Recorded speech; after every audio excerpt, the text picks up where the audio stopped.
E ele tem, acho que no final do curso, acho que ele pegava o caderno de alguns alunos que eram mais sistemáticos, letra boa. Então tem uns cadernos com tudo.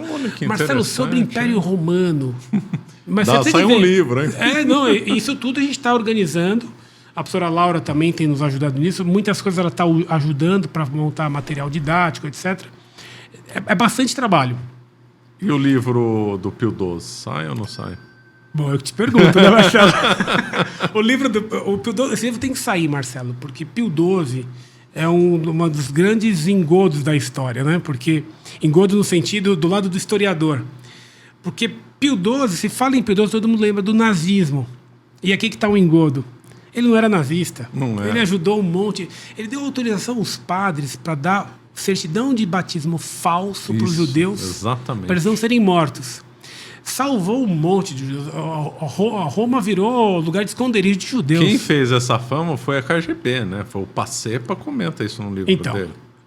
E o Pio XII é lembrado. E o grande trabalho de Pio XII que está sendo desvendado não é esse. Isso aqui é uma grande tolice. Ele não era nazista. É o outro, né? É o outro. Como é que quando morreu Pio XII, poucos anos depois teve um concílio, Vaticano II, onde o modernismo triunfou? Pois é. Foram bispos que vieram de Marte, desceram em Roma e eram os bispos da época de Pio XII. Porque eu li esse livro do professor Holanda e realmente é impressionante. Esse livro tem que ser publicado, que é muito bom. Mas falta concluir, para isso contamos com a sua contribuição, né, Marcelo? Tá bom. Aí o pessoal que tá aí, cobre, que isso aqui é uma exigência, um pedido nosso ao Marcelo para concluir esse livro. Aqui vai ser uma contribuição grande, Marcelo, para a compreensão dessas mudanças da igreja no século XX. Porque o reinado de Pio XII foi um reinado longo. Bem longo. E que precedeu a maior crise da história da igreja. Por exemplo, tem que ser explicado a nomeação de Bonini como secretário da Comissão para a Reforma da Liturgia por Pio XII. Por Pio XII. Então, isso tem coisas que precisam ser explicadas aí. Né? Exatamente. Mas, enfim, voltando aqui, o professor, então, um outro fato. Eu me lembro quando teve a questão do mensalão. Lembrando aqui, quando a gente ia na casa... Toma aí um vinho. Quando a gente ia na casa do professor Holanda, ele gostava muito de comentar sobre política. Não pense que não. Na época, dava para ler jornal. Hoje não dá mais. O professor Holanda assinava o Estado de São Paulo, né? Ele comentava notícia conosco lá. Então ele falava disso, falava daquilo, falava lá. Era muito divertido comentar notícia com o professor Holanda. Na época dava para ler jornal. Hoje não dá mais. Né? Mas na época do mensalão, Marcelo, isso aqui tudo a gente vai...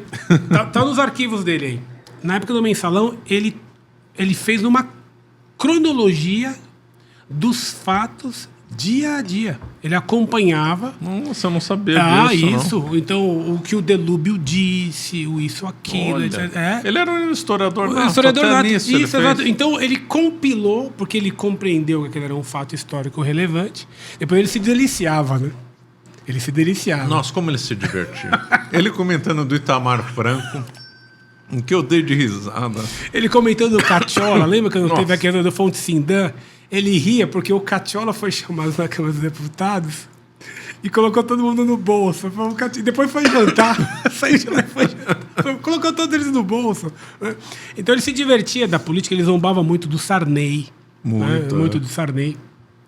Sarney, o Fernando Henrique, nossa, Fernando demais. Henrique Cardoso, exato. Demais. Comentava que a Ruth Cardoso frequentou na USP terreiros de Umbanda. E tinha então, mesmo. Então aí nossos comunistas racionalistas, né?